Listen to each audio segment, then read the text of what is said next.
amidst the roar from the crowd as Dick Johnson comes onto the circuit. I have with me here at the moment Peter Brock making the Australian debut of the new Group A Commodore. Peter, it's going to be very interesting. Yes, the weather is quite warm, track's very tight. I've got no idea what's going to happen to this car, and I've got no idea of just how fast the opposition is. So, yeah, the whole race is going to be fantastic. Going back to New Zealand and in particular to Pukekohe, the temperature gauge on this car round past 160 odd degrees, I believe. I hope you've rectified that problem with fairly warm weather here in Melbourne. Yes, no, it hasn't. We've solved that problem. We're back to where we were running the same car at Bathurst last year, for instance, where we didn't experience that sort of problem. Time will tell today. There are a few little differences between obviously a Group C race car and a Group A car, with the bodywork being or aerodynamics being the most important, but only one way to find out if the car's going to overheat, that's going to race. Now, you were fiddling around with tyres yesterday. You tried Pirelli and you had a fiddle with Dunlop as well, and I see you've settled on Dunlop. Any reason there? Well, only that it's a tyre that we know we can gauge the performance on, and I guess that it's such early days that you know, next weekend I might decide to run another brand, but certainly it's because of the race that we wanted to run as many tried and proven components as possible, and Dunlop 399 compound's a compound we've used before. Well, good luck, and I hope the Marlboro, or should I say the Mobile Holden dealer team, is looking good for season 85. Thanks, Peter. Thank you. Mike Raymond. Of round 2, and there's Brocky, a winner first up today in the Pi Audio sponsored round of the championship. No, this one here. Michael, thank you very much. Peter Brock, I thought Jimmy Richards had you there for a minute. So did I, yes. A very interesting race as far as I was concerned. I managed to get about an 8-second gap in the first 2 or 3 laps. Richards, I noticed, got run off the right in the first corner. I think it was him. Then Dick did the same thing, so I hoped I could get a gap. I did get it, but gee, he wore me down in the end, and it wasn't for that half lose he had. A few things went your way. Alan Jones almost snuck away from you at the start. He almost got you. Yeah, my word. Then Neville Crichton and Colin Bond went off, and I think Jimmy Richards was inconvenienced in that. Yes, Dick was in second place. He went off. Jimmy Richards got back, and as I said, apart from that lose in the last corner, the last lap, it could have gone right to the wire. Well, I think it was Jim. You know, it looked like to be Jim's race. Perhaps Dick, but I thought Jim Richards seemed to be the strongest one there, and I'm just thankful that things went my way. A fantastic debut as far as Mobile Holden dealer team's concerned. How much you've been kidding to us? I mean, you know, no start in Australia, came out. Nicked pole position, nicked the race. I mean, what's going to happen when we get to Symmons Plains and the rest of the rounds? Well, it was a very interesting turn of events. Because of a strike, most of the team's tyres have been in bond storage. I was the only car there up the front that started on brand new tyres, and it did give me a great advantage. I think for Symmons Plains, they're going to be in the same boat as me. They're going to have that new tyre advantage. Well, it's one win apiece, Jimmy Richards and you, BMW and Commodore, but of course he's got a second place up his sleeve. He's a touch in front of you. You're going to have to get moving. Yes, my word. It looks like being a fantastic series, and you know, this Group A racing, that was incredibly close racing. I don't know what it looked like from the other side of the fence, but from where I was sitting, I was giving it everything I got, and Richo was closing inch by inch. It was fantastic. It was fantastic. Thanks very much. Peter Brock, winner of the second round of the Australian Touring Car. Thank you, Dick Johnson, the man with pole position for today's race. Well, what about the man who thought he had pole position for today's race, Peter Brock? Yeah, me and a few other people thought I had pole, I might add, but it's apparently not so. I'll believe it when I get to the grid, actually. Second row of the grid. I mean, you're still right there. Series is over. Jim's got the cup tucked under his arm, but there are important things, points to be proved. Oh yes, I think it's always important to make every post a winner. That's something that Harry Firth taught me about 15 years ago. He said, when you're out there, Brocky, you've got to always give it your best shot, and it's something I've always stuck by. But I had to admit, I suppose, over this Touring Car Championship Series that we haven't had the competitive machinery I would have liked to have had. Nevertheless, we've made the best with what we've had, and always planned each race with improvements that can come into fruition at this year's Bathurst. Okay, the sprint series is over after today, and the longer distance races are to come. What about competitive machinery there? Well, the car takes on really a new light as from Sunday night tonight, and we now can run. We run a different engine. We don't run a different gearbox, different front suspension, different brakes, different weight in the car, which is vital. And all in all, it's going to take quite a little bit of work, I think, to get that car running as nicely as possible before the next Amaroo race in about, what, sort of month's time. So that's going to be very much a new learning exercise again, but I think a far more competitive Commodore. Okay, well, there's a race to run today, and you don't seem to be too upset about this blue over the pole. Look, what can you do? I mean, honestly, I was just staggered when they said that there'd been a mix-up because we all got the time, and I thought, oh, well, I'm just not meant to have pole position, that's all there is to it. But then again, 35-odd laps, the car is running hard, and I look forward to a nice competitive race. Peter Brock may not be on pole, but still in the thick of things for today's final round of the Australian Touring Car Championship here at Oran Park. Just 6 weeks ago, I talked to you about the new Sporting Evolution Holden Commodore that was being produced for August the 1st. Since then, something's gone wrong. The Holden dealer team now can't produce that car. John Harvey, what happened? Well, it's simply a case of the manufacturer, in this case General Motors, didn't have the required numbers at the time required by CAMS. To have the homologation accepted, the manufacturer must build 1,000 of the base cars and 500 of the Sporting Evolution cars. One other requirement is that at the meeting date, which was on May the 29th, the manufacturer must have half of both those cars built. We had the base car numbers up, no problem. In the case of the Sporting Evolution, because of factors beyond our control with union problems and strikes on the waterfront and components being held up, we missed out by five days production, and we're in the first year of Group A racing, and all the competitors and manufacturers and teams decided at the beginning of the year with CAMS that we would stick to Group A regulations to the letter this year, and unfortunately as a consequence of that we've missed out with our Sporting Evolution. But you have made some concessions. I understand there's now 2 cars that you can choose from later in the year. Well, for the Endurance Championship, Commodore competitors have the choice of either running the car as it is presently running in the Touring Car Championship, or the base car as accepted by CAMS, which is the new 4.9 engine, which also has the 5-speed transmission and the lighter weight penalty, and certainly that's the way the Holden dealer team will go. This car, as it runs in the Touring Car Championship, has the weight penalty. It has a 4-speed transmission, which has unfortunately the wrong ratios in it for Bathurst, and so any advantage we would receive with the more powerful engine in this car, we will certainly lose out by simply the wrong ratios in the gearbox for Bathurst. So we're going with the 4.9, 5-speed and the lesser weight. Thanks, John.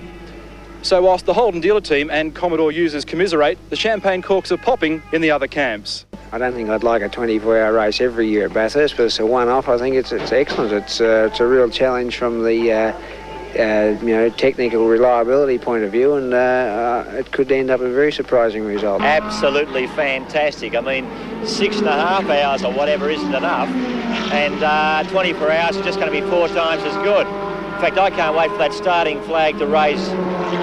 Group C has given us some fantastic races over the year, but this new Group A racing is going to be great.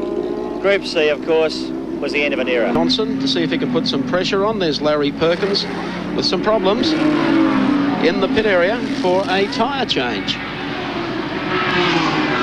Yes, well, that's a little unusual. Larry opted for Dunlops earlier this morning. Yes, it's them again on the car. So perhaps a different compound, or maybe the opportunity now to do some testing. Wayne just gets the front left back on. No, Larry's out of the car, so it's terminal. Well, they were going through the exercise, perhaps, so they have a problem there. Work to do. I think these blokes have just about got your measure, man. Oh, they've well and truly got my measure. I've got to fight back. There's no doubt about that. You get a car with 300 horsepower, but make it run at 1,400 kilos. You've got to have everything spot on if you're going to race with them, and I think today our car was really spot on. It was just beautiful to drive. And, it responded, whatever I did. At the start, teammate Larry out-jumped you, and you really had to fight hard there to claw your way back. No. He had sprint tyres on, I had long-distance tyres on, as simple as that. And, it's just a matter of his tyres doing 4 or 5 laps, melting, and I just continued on. Having said that, do you think you might have now, in light of that, made a different tyre selection? Were you banking on sort of being obviously closer at the finish? The race therefore should have been a little longer for you. I can't have any choice. I mean, I had to put on the tyres that would do the job at this track, and they did the tyres admirably. As I said before, I don't think I could have got my car set up any more perfectly than what it was today. It was absolutely fantastic as far as I'm concerned. I believe that You'd have to judge Larry Perkins' car against mine to say, well, there's one that's running beautifully, and there's one that's not quite right, and there's a lot in it. The start was spectacular from anybody's viewpoint, but from yours, it must have been spectacular as well. This bloke was sideways, Dick Johnson, down the track. Yes, Jimmy Richards was slow off the line, as we sort of predicted, as you know, being a smaller engine car without the torque of ours. But yeah, well, look, I just looked at that and thought I've been caught too many times at Lakeside through traffic and stones on the track and what have you, so I just played a little bit cool. Big effort for third. Congratulations, Pete. Thank you. It was a big effort, and I congratulate Neil Burns and the boys for giving me a magnificent car for the job. Talking about big effort. But sharing the front row with him, Wilco, if you can get your mind back on the job, is one very fast Commodore driver. Look at the... Did you notice that his eyes didn't even stray when those two girls walked past the window, Peter Brock? So intent is he on what is about to happen. And also on the front row of the grid, 3 cars across. I'll talk to Peter Brock. Deja vu. When you look in the rearview mirror there and saw Francevic early on, I bet you thought, gee, I got to get the hell out of here. Yeah, it's this Hillman Hunter with railway sleevers each end. Well, true enough, but my car just has been sort of not quite right at the circuit all weekend. I had to manhandle the whole thing around there myself, actually, in the wet. It was one of the trickiest rides I've ever had in a motor car in my life. I think it was very, very twitchy. I'll tell you, one car that was going right, and a driver that was going right, that was Larry. He was really motoring home. Well, sure. I don't know how far behind me he was, but, you know, he was... Yeah, I mean, he was, well, Dick and Neville Crichton weren't that far behind you, and he was right on their hammer, so... Well, I was 15 seconds ahead of Dick, or 18 seconds ahead of Dick, so probably Larry was within 20 seconds. It's not bad. But you still got to come to grips with this little black machine. Yeah, I thought we'd be better at this circuit, being a fast, swoopy sort of circuit, but in fact, we found that we had to do a lot more homework. We didn't have sufficient time. You know, that's no excuse. I mean, that's our problem. But come August, with some revisions and a car that's suitable to the rules and regulations, I'm sure you'll see a different performance from the Commodore. It didn't really get that wet, but if you had a choice again before you went out, would you have put different tyres on? No, I would have stuck with those tyres. I think they were probably the best I could have done under the circumstances. I just made the best of a sort of a tricky day, you know, a car that wasn't nice to drive, wasn't smooth to drive, and a track that was a little bit treacherous. But I felt good driving. I mean, I felt very happy. I was a bit disappointed to see the flag come out, actually. I was, you know, just really, getting into it. Yeah, I really was, yeah. Keep hounding away, Pete. Yeah. Okay. Thanks, Thank you very much, Gary Wilkinson. Well, as you know, one of the early casualties in the race was Peter Brock, but Peter's come back into the pits once again. What happened? It blew all the water out of the cooling system, just blasted out the right-hand side of the bonnet there, and I cruised for a little while just to see what would happen, and it started to blow smoke. I lost power dramatically, so I thought better come out of the pits. So brand new car. I guess I'll call the bits and have a good look to see what caused it all, but that's motor racing. What happened in that early incident when the tyre went down? Was it just a tyre problem, or did you have a valve problem? I didn't have a tyre problem or a valve problem. I had a Volvo driving in the left-hand door, and he broke the tyre valve in the wheel as I was going down the main straight, the air just escaped out of the tyre, and that was it. So the car hit it, yeah. There's been very clean and close racing in the Australian Touring Car Championship for the first 5 rounds, and certainly in the last couple of years there hasn't been as much pranging as there is today. What's your attitude to that? Well, I don't know. I suppose that the nature of the circuit doesn't help. It's a very tight, twisty track. We all know that.